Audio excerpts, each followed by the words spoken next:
Hello, this is Marissa and Sarah. We are reaching you from Fertility Specialists of Texas. We are a full spectrum medical provider that offers services for infertility as well as egg donation and gestational carriers as well. We're here to talk to you specifically about the egg donation process, what's involved. We're happy to answer any questions. Please feel free to log on and enter any questions, and we're happy to answer them as you ask them. Once again, this is Sarah, and she's in our third-party department, and she's going to be addressing all of your medical questions and all of the medical inquiries that you might have, and she can also go over the process in some specifics as well. So please say hi when you log on. Let us know that you're there.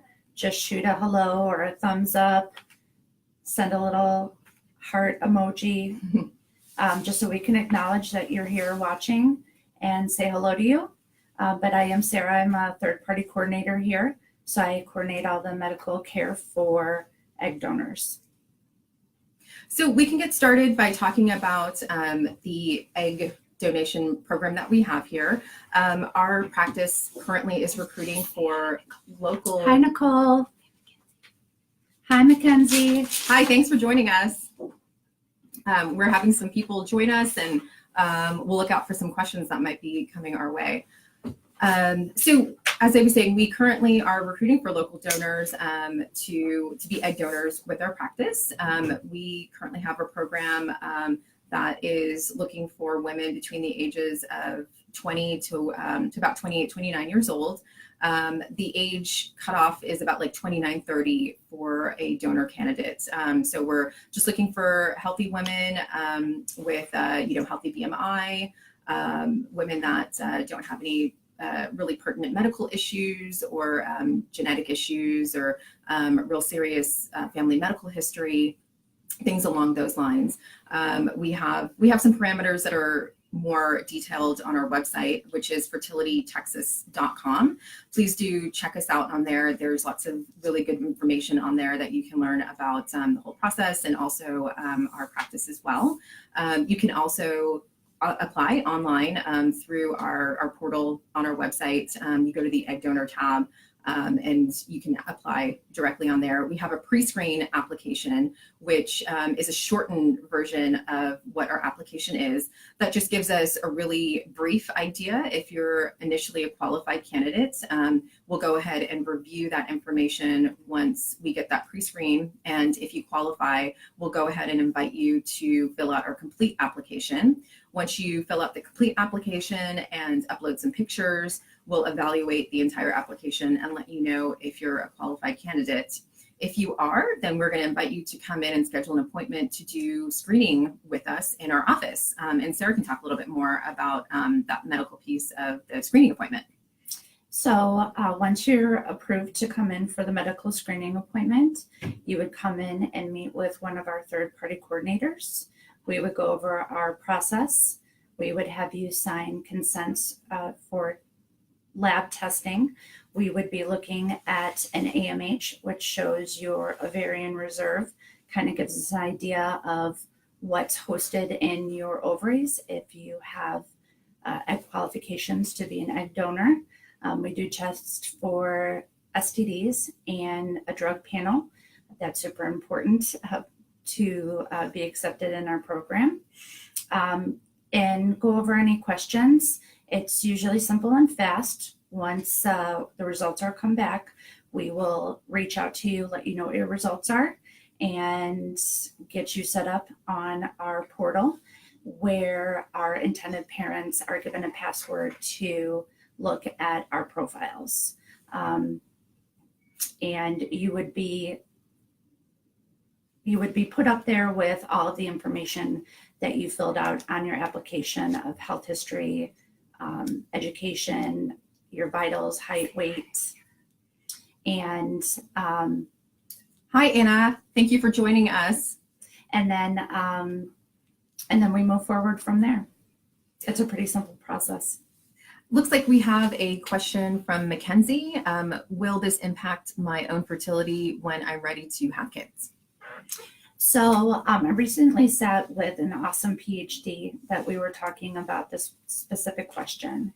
And on average, your female body produces one mature follicle per month. It switches and rotates from one ovary to the other. And when you ovulate that one egg, you also ovulate about 10,000 other follicles that never made it to maturity. So when you're doing egg donation and we're stimulating your follicles, only the mature follicles are coming out. So roughly between 20 and 30 is the base, or the most that we see. And so actually during an egg donation process, you're reducing the amount of eggs that are being taken out of you than on a normal monthly basis. Okay, great. So a little bit further more about the application and timeline and things like that. Hi, Jennifer. Hi, Jennifer. So the overall process and time commitment is not extremely great in regard to the actual length of time. Once you apply with us, it can be a matter of a couple of days for you just to complete the entire application. And by the time you come in to hopefully do a screening appointment in our office, we get results from that. It could be just a matter of weeks before you would be added as a donor applicant.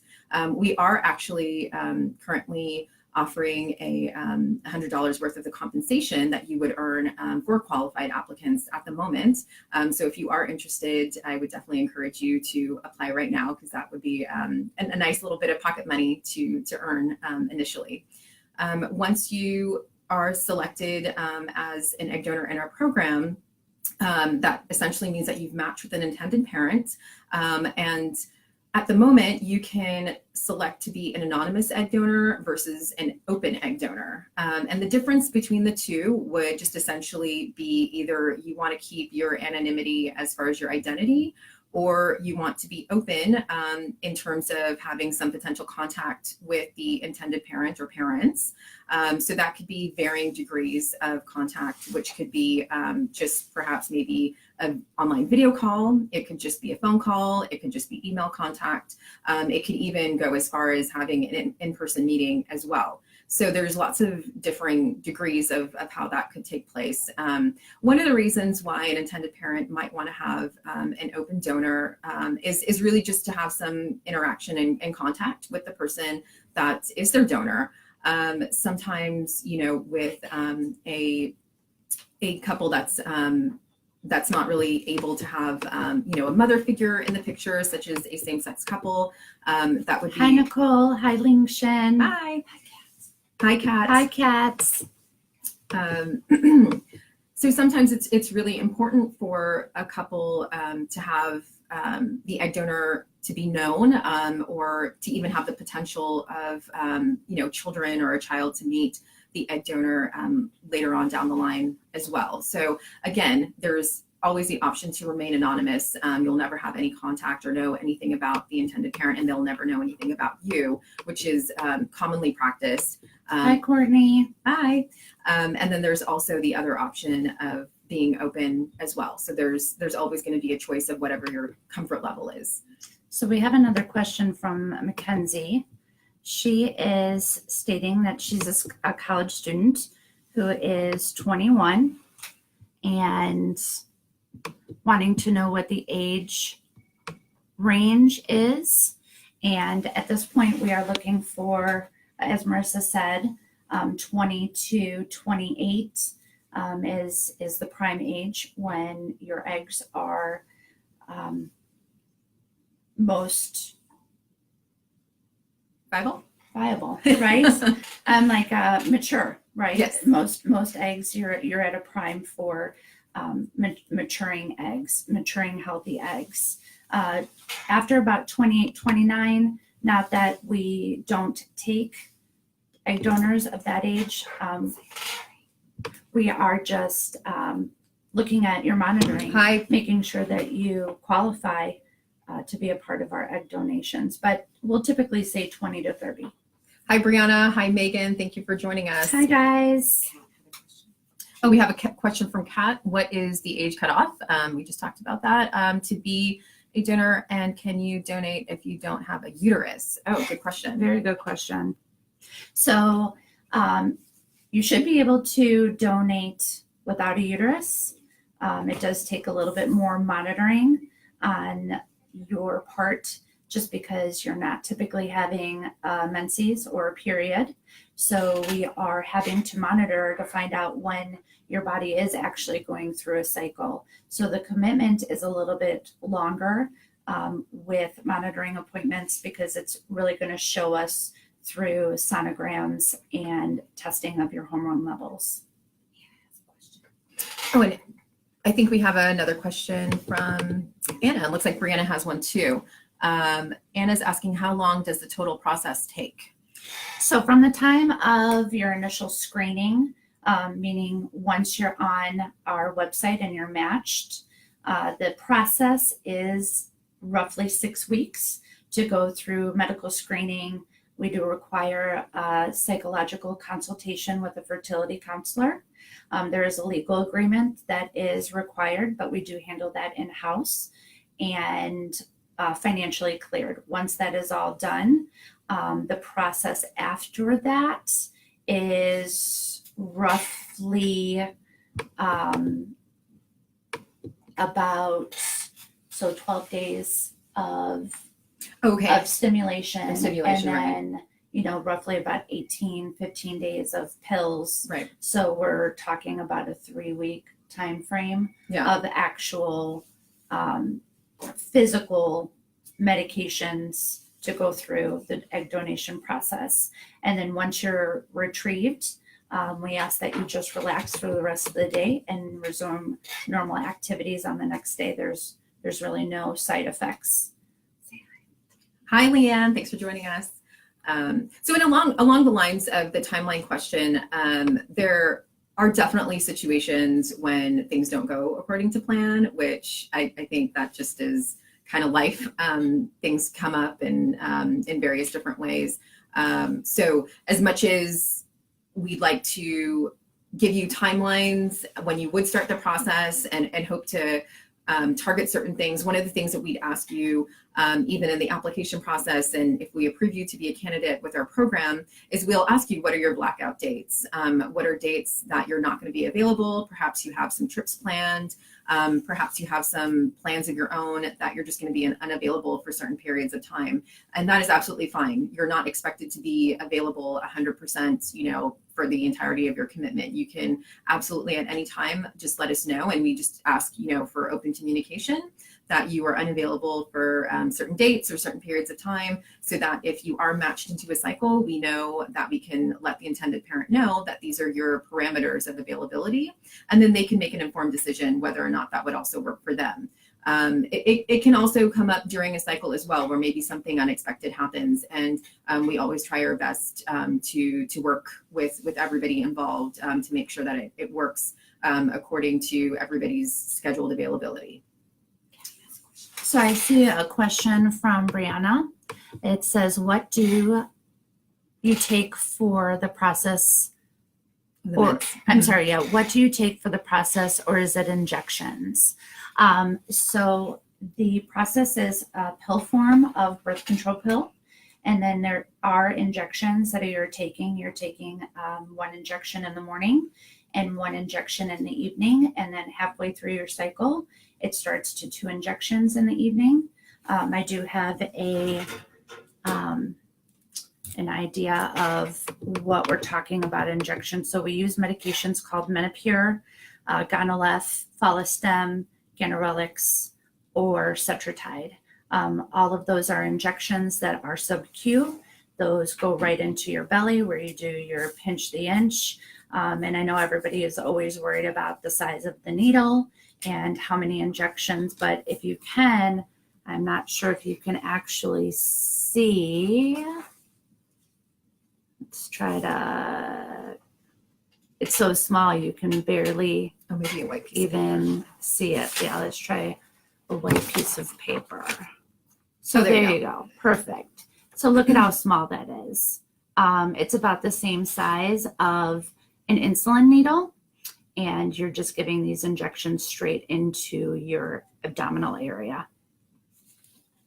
Looks like we have another question from Brianna. Would going out of the country affect the process, such from eating or drinking other countries' food water? Really good question, because this is very pertinent to what's going on in the world right now with Zika. So that definitely is going to be something we're going to be asking about in your application process as well. Have you traveled outside the country?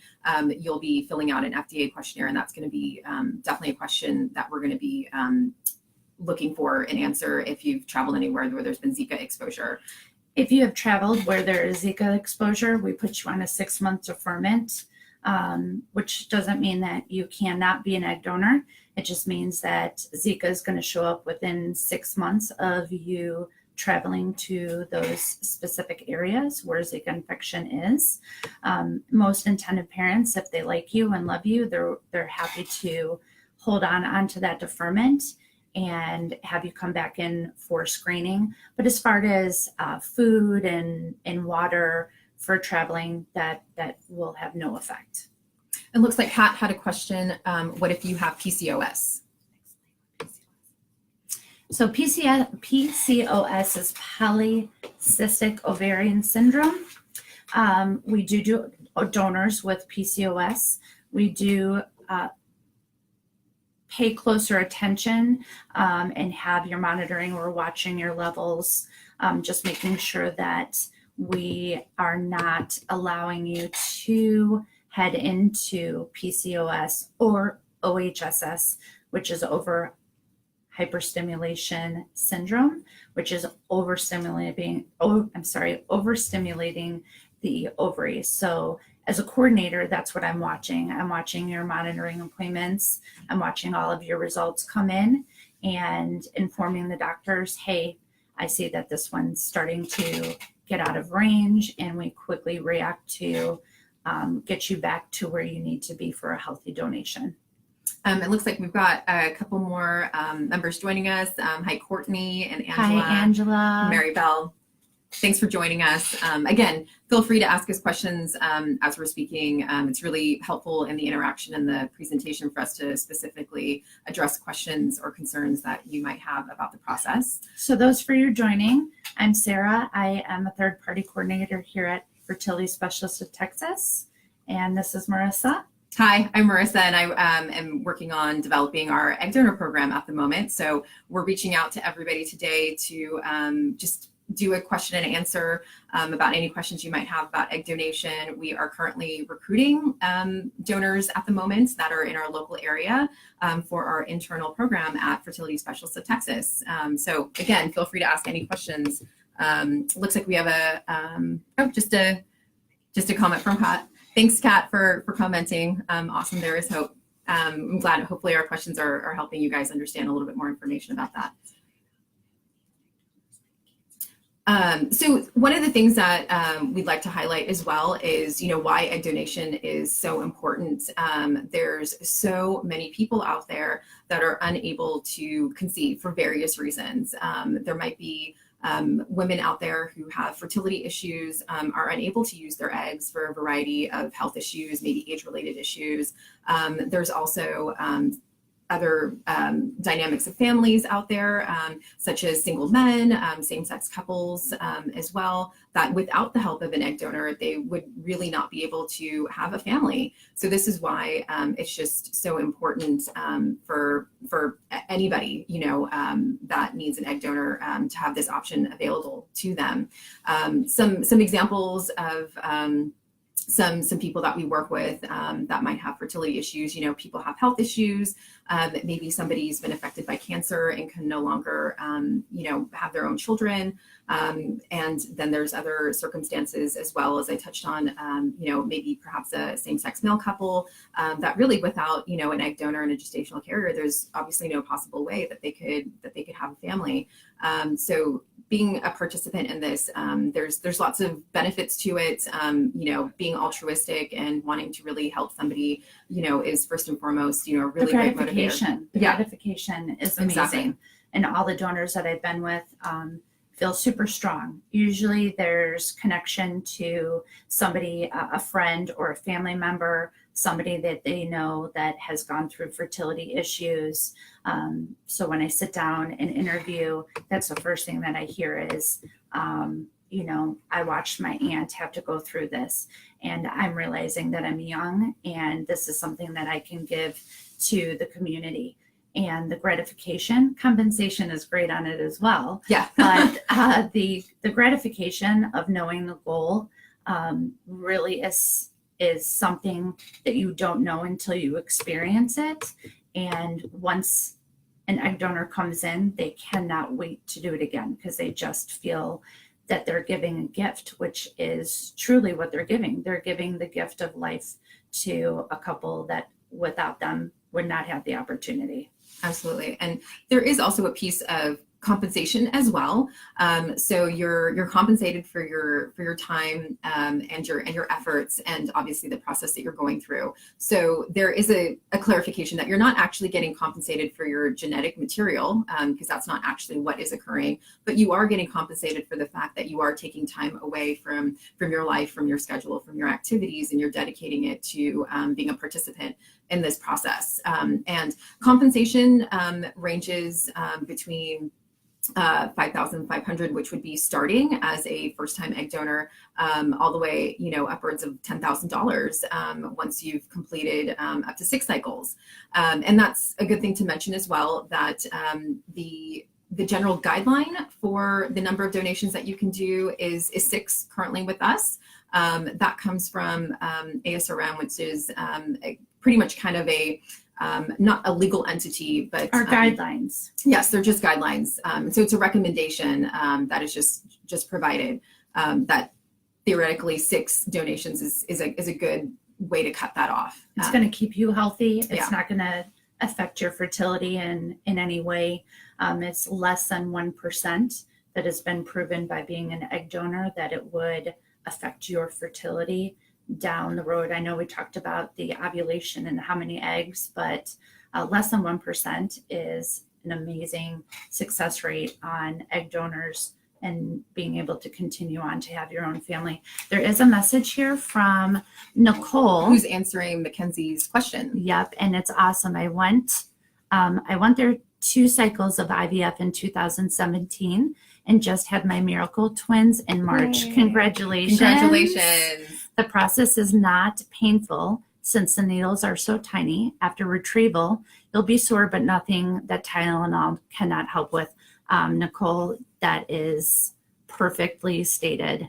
And that's how easy it should be. And I'm so glad that you were able to have twins, because that is what makes our job completely worth what we do. We want to help everybody have a child. Everybody has a right to have a child, and we're just privileged to be a part of making that happen. Okay, looks like Mariah had a question. Oh, okay. Hold on just a second. Let's see what other comments we have here. Okay, looks like Mariah had a question. So Mariah's asking, do you have to have gone to college to qualify? Great question. Thanks for asking that. And the answer is no, we don't have any basic qualification in regard to educational background. That's really just a subjective thing, so we're not going to place any requirements on that. Different intended parents are looking for different things, and honestly, some people are concerned about that and others aren't. So we really want to keep that open for just healthy applicants to apply, and we'll let intended parents choose who's going to be the most appropriate match for them. So thank you for asking that question. A lot of people care about characteristics, since it's not going to be biologically their child. They're looking for someone that has the same features as them versus, blonde hair, blue eyes versus dark hair, brown eyes. Some care about the education, some care about family medical history and what could possibly be down the road. We do an extensive line of testing here. When you're actually matched, we do genetic carrier screening to see if you're a carrier for any deficiencies. We are also looking at chromosomes. We do a chromosomal analysis.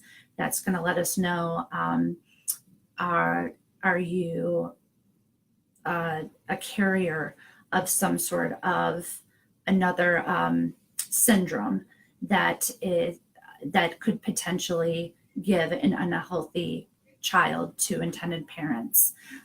So it's the testing is great, and our goal is to provide a perfect embryo in a perfect situation for a perfect family. It doesn't always work that way. We go through a lot of bumps in the road, but there are always alternatives. We know about those. We're quickly able to put those into place and start to round you to the end product, which is a child.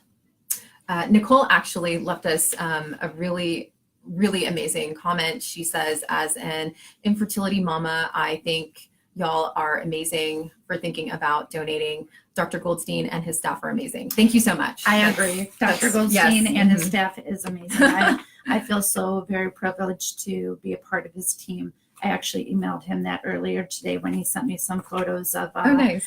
Of a gestational carrier. She's at 20 weeks, and they were just great photos. So I did stop and said, thank you for letting me be a part of this. This is the results that we want to see. Yeah, we continue to keep in touch with some of our previous patients. We have also developed a calendar, which highlights some of our miracle babies. We actually have our onesie here that, as you can see, it's our miracle baby brought to you by Fertility Specialists of Texas. So this is a little gift that we provide to our very lucky intended parents who have achieved success with us. And so they get to leave with one of these once they are ideally discharged to their OB for prenatal care. And we try and keep in touch as much as possible. We receive Christmas cards. We, as I said, mentioned a calendar that is currently in the works for 2019. So keep a lookout for that. It's coming soon. It has all of our miracle babies, one every month. Actually, wrong space. It's right behind Sarah's head right there. That was from, that's from this year. That was created last year. So all of our participants in the calendar are our miracle babies. So really privileged to be able to have that. Looks like we have a couple more joining us. Mallory, hi, thanks for joining. Ashley, thank you so much for chiming in, and we have some more questions. Dr. Skora, I think he's joining us as well. Thanks so much. Dr. Skora. Thanks for joining us. He's one of our amazing physicians here as well. Yes, he just newly joined us, and we're so excited to have him.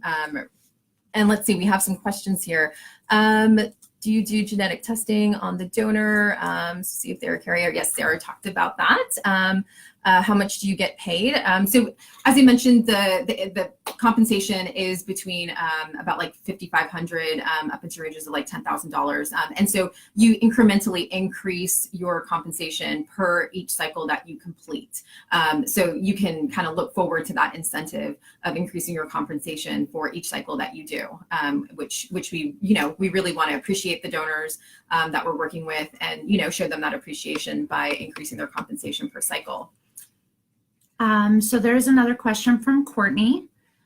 What if I want to meet the parents and the baby? So as Marissa was talking earlier in the beginning, we do have the option for anonymous, and we also have the option for directed or known donors. So if that is something that is important to you, I have a lot of intended parents that is the new hottest trend of wanting to know down the road, what if this child has questions? Is it okay to come and ask those questions? Family medical history, if something develops down the road, that you have an access to talk to the donor to find out, was this something that is just genetically within their family. So it would really be up to an egg donor and the intended parents if you went the known route, that you would be able to meet the parents and the baby. I know that people do a lot of Skyping, Zoom, Facebook, of keeping up pictures, texting of photos.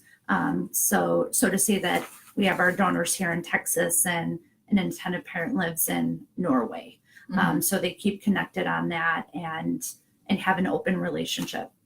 And it can, and as Sarah mentioned, it can go both ways. So you can have a desire, from the intended parent that they would like to have an open donation. They'd like to have some kind of contact, however minimal or however much that might be.